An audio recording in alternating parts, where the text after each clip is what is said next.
আমি গোলাম কিবরিয়া। আমার গ্রামের বাড়ি হচ্ছে মল্লিকার দিঘি, ব্রাহ্মণপাড়া উপজেলা, আর জেলা হচ্ছে কুমিল্লা। আমি বর্তমানে চট্টগ্রাম বিশ্ববিদ্যালয়ে সোশ্যোলজির মাস্টার্সের স্টুডেন্ট প্লাস ছাত্রদলের রাজনীতির সাথে যুক্ত। তো আমার পরিবার হচ্ছে বিএনপি পরিবার।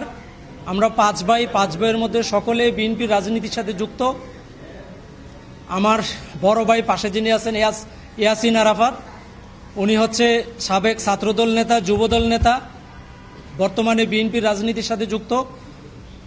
এই বিষয়টা মেনে নিতে পারেননি আমাদের পার্শ্ববর্তী প্রতিবেশী কুমিল্লা দক্ষিণ জেলা আওয়ামী লীগের ত্রাণ ও সমাজ কল্যাণ বিষয়ক সম্পাদক এম এ জাহের এমপি।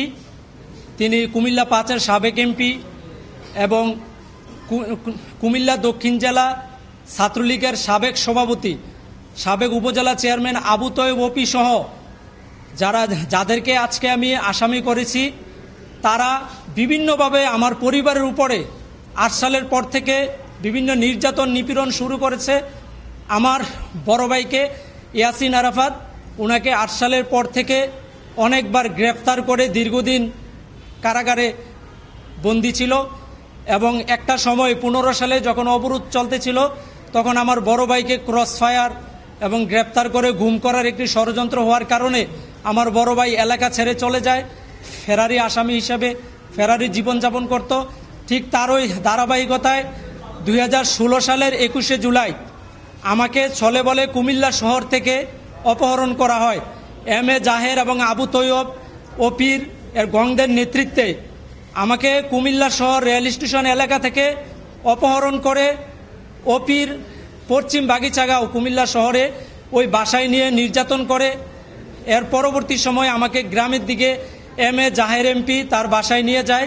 ওখান থেকে একটি পরিত্যক্ত বিল্ডিংয়ের মধ্যে ঢুকিয়ে আমাকে রাতভর নির্যাতন করে। সকালবেলা আমার ২ চোখ ছুরি দিয়ে উপড়াই ফেলে।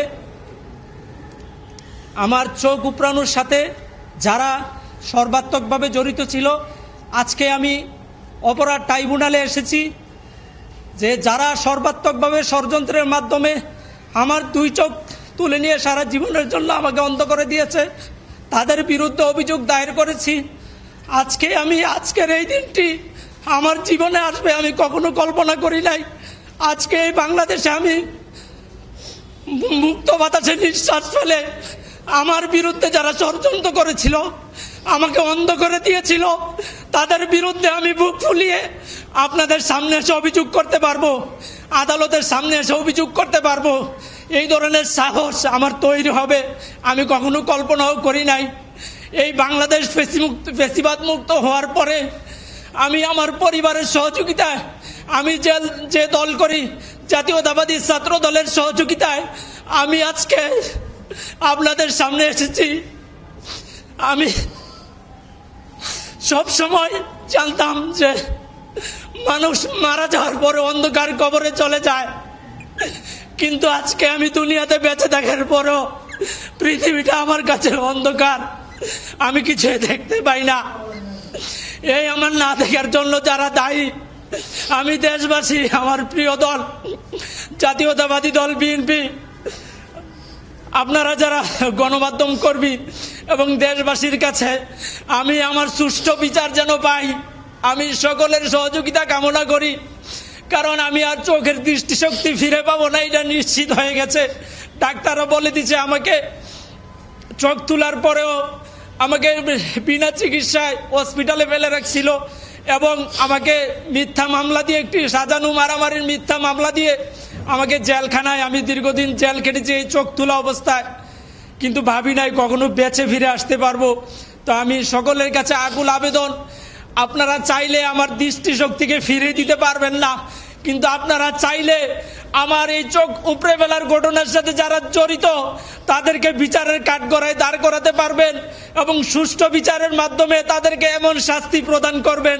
বিগত সময়ে এই বাংলাদেশের মাটিতে যারা বিভিন্নভাবে নির্যাতিত নিপীড়িত হয়েছে, আমার মতো অন্ধ হয়েছে, পঙ্গুত্ব বরণ করেছে, সকলের বিচার যেন এই বাংলাদেশের মাটিতে বাস্তবায়িত হয়। আমি আপনাদের কাছে সেই সহযোগিতা কামনা করছি। বিগত সময়ে আপনারা আমার পাশে থাকবেন, আমি সেই আকুতিটুকু রেখে আমি আজকে আমার সংক্ষিপ্ত কথা শেষ করছি। বান্ডেল থাকলে প্রতি সেনমানিতে টাকা বাঁচবে। বিকাশ সেনমানি বান্ডিল কিনে জিতুন প্রতি লেনদেনে।